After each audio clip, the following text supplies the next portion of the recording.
What's up, guys? Sound Alchemist here, back at it again, bringing you 40 facts on the universe of the Warhammer 40K. This time, we will be diving into the lore of the Primarch of the Imperial Fists, Rogal Dorn. Not much is known of Dorn's youth, but what we do know is that he was placed in the ice planet of Inwit by the ruinous powers of chaos. Inwit is a mostly lifeless world covered in ice and frigid temperatures. Deadly predators stalk the lands, and the people of Inwit are taught early to endure and survive at any cost. Dorn was found by the patriarch of the clan, the House of Dorn. He was well liked and quickly learned many survival skills. His Primarch physique greatly helped him gain popularity and a following within his house. Over time, Dorn's great feats and leadership abilities led him to become a leader of his house and eventually the whole world. Inwit's people were advancing their technology at a rapid pace. With the help of their leader, they became able to build an armada. They soon began to expand their empire, and eventually they ruled the surrounding regions of space, which they named the Inwit Cluster. Dorn became known as the Emperor of his house, and eventually the Emperor of Mankind found Dorn. Dorn greeted him aboard his starship, the Phalanx. Dorn was the 7th Primarch to be found by the Emperor, and he agreed to lead his legion of Space Marines. The Emperor named Dorn's Phalanx his fortress monastery of the Imperial Fists.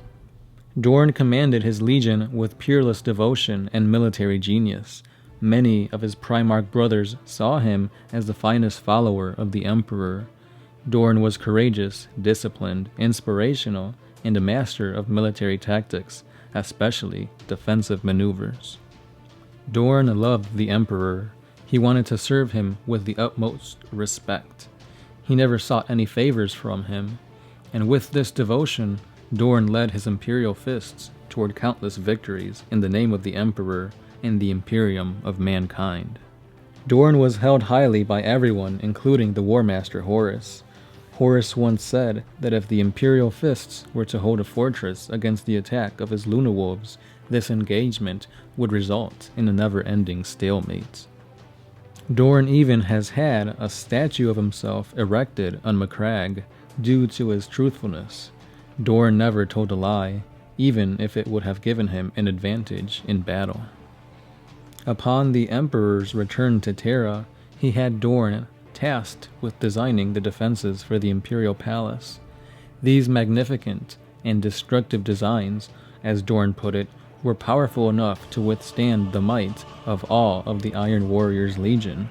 This remark infuriated Perturabo, which he carried this hatred with him for years to come. Dorn and Perturabo had a competitive relationship. Dorn even considered this rivalry as a sign of personal weakness, which also angered Perturabo immensely. This rivalry would build and boil until it would finally explode during the Horus heresy. During the Ulanor Crusade, many Imperial forces assaulted the largest Orc empire ever encountered.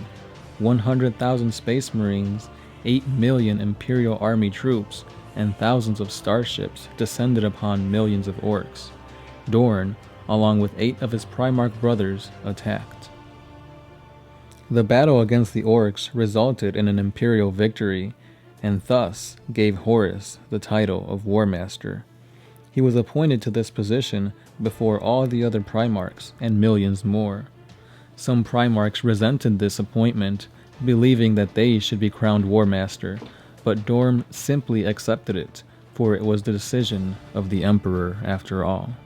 The Imperial Fists first learned of Horus's betrayal when they discovered the damaged Loyalist Death Guard ship, the Eisenstein.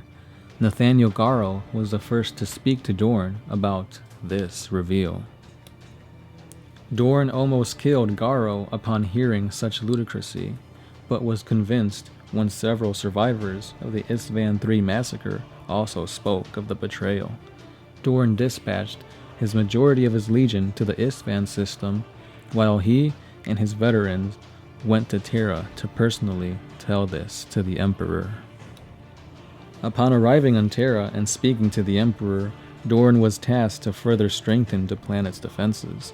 He then ordered his veterans to go to Mars and secure vital weapons, ammunition, and armor from the Adeptus Mechanicum. Upon arriving on Mars, the Imperial Fists had to fight through the followers of Horus, the Dark Mechanicum, in order to aid the loyalist Admech. After taking heavy casualties, the combined forces of the Imperial Fists and the Admech secured these vital materials and pushed the traitors away. Dorn recalled his Imperial Fists to Terra to further bolster the planet's defenses, but before the bulk of his legion could arrive, Horus attacked. Together with the Blood Angels, the Imperial Fists defended Horus's siege of Terra. Horus had severely crippled the Salamanders, Iron Hands, and Raven Guard legions, and the Ultramarines, Dark Angels, and Space Wolves were either too far away or pinned down in their own campaigns to aid Terra. Horus knew that now was the time to strike. Horus began his assault via orbital bombardment. After the intense waves of lasers and missiles subsided, the Word-Bearers, Emperor's Children, Thousand Sons, Death Guard, and World Eaters all descended upon Terra. Thankfully for the Loyalists, the White Scars managed to arrive on Terra and lend their aid in defending the Imperial Palace and the spaceports. When the Imperial Palace's walls were breached, the Imperial Fists defended it thanks to their massive flagship, the Sky Fortress. Thanks to this gunship, the Thousand Sons' ritual to destroy the inner sanctum of the palace was stopped. Horus's Titan legions did battle with the Sky Fortress, and ultimately it was shot down. The ensuing explosion wiped out all traitor forces within a 43-kilometer radius. In the aftermath, the Loyalists finally realized that there would be no more reinforcements coming to aid them. Horus knew that time was not on his side, and he lowered his void shields on his battle barge, inviting the Emperor to come to him. Dorn pleaded to the Emperor that this was an obvious trap, but the Emperor knew that this was an opportunity that he had to take in order to end this heresy. The Emperor left Malkador in charge of finishing the Golden Throne. Together alongside Sanguinius, Dorn, and an elite task force of Terminators and Adeptus Custodes, the Emperor teleported onto Horus's flagship, the Vengeful Spirit. The teleportation process malfunctioned, and the elite unit of warriors were scattered aboard Horus's ship. Dorn was teleported the farthest from Horus, while Sanguinius was the closest. Sanguinius met Horus first, and the two Primarchs did battle. Sanguinius, who was tired from defending Terra and against his fight with the bloodthirster Ka'Banda, could not keep up with Horus. The battle ended in the death of the Blood Angels Primarch. Dorn fought his way through practically the entire flagship. At each turn, warp monstrosities and demons attacked. Finally, the Primarch of the Imperial Fists and his Terminator escorts reached Horus's chamber. To his dismay, Dorn found the bodies of the Emperor, Sanguinius, and Horus. The Emperor, barely alive, told Dorn that the Imperium was in the Primarch's hands now. They teleported back to the Imperial Palace, where the Emperor would sit on the Golden Throne, neither alive nor dead. Dorn was grief-stricken, believing that the Emperor's near demise was his fault for not being able to aid him in his fight with Horus. He led his remaining legion into a crusade of penitence, eliminating any chaos filth that they encountered. Dorn was summoned back to Terra when Guilliman announced the Codex Astartes. Dorn was outraged at such a proposal, but he knew that any further internal conflict would further cripple the Imperium, so he had no choice but to agree to this. Dorn was shaken to his core. He had failed the Emperor and now his legion. The Imperial Fists did not want to divide themselves due to the Codex Astartes. Dorn then attached a device to himself known as the Pain Glove. This self-inflicting pain gave Dorn a vision. This vision showed Dorn that the Emperor was not dead, and that the Imperial Fists would be reborn as chapters.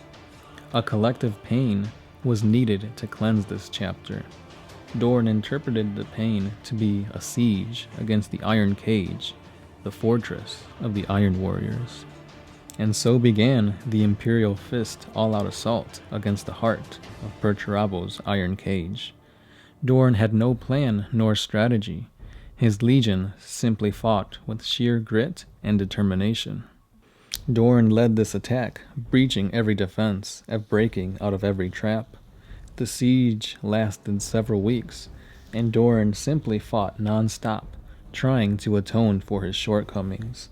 Little did he know that his legion was suffering horrible losses. Luckily for the Fists, Guilliman and his Ultramarines intervened and drove the Iron Warriors away before the Imperial Fist's legion was no more. Dorn and his remaining Space Marines withdrew into seclusion. For 2 decades, the Imperial Fists reorganized their ranks, and by the time they resurfaced, they had fully adhered to the Codex Astartes. Rogal Dorn is believed to have died while fighting a Chaos fleet during Abaddon's first Black Crusade. The only trace of the Primarch was a single skeletal fist, but whether this fist actually belongs to Dorn remains a mystery. Rogal Dorn wore a golden power armor by the name of the Alric armor. He often wore a red velvet cloak, and his sidearm was the voice of Terra. This bolter was given to him when he was appointed Praetorian of Terra. Storm's Teeth was the name of his colossal chainsword that he favored over any other weapon.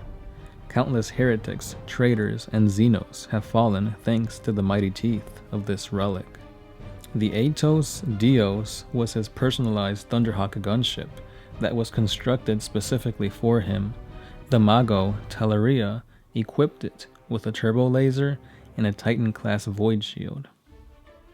And there you have it, guys.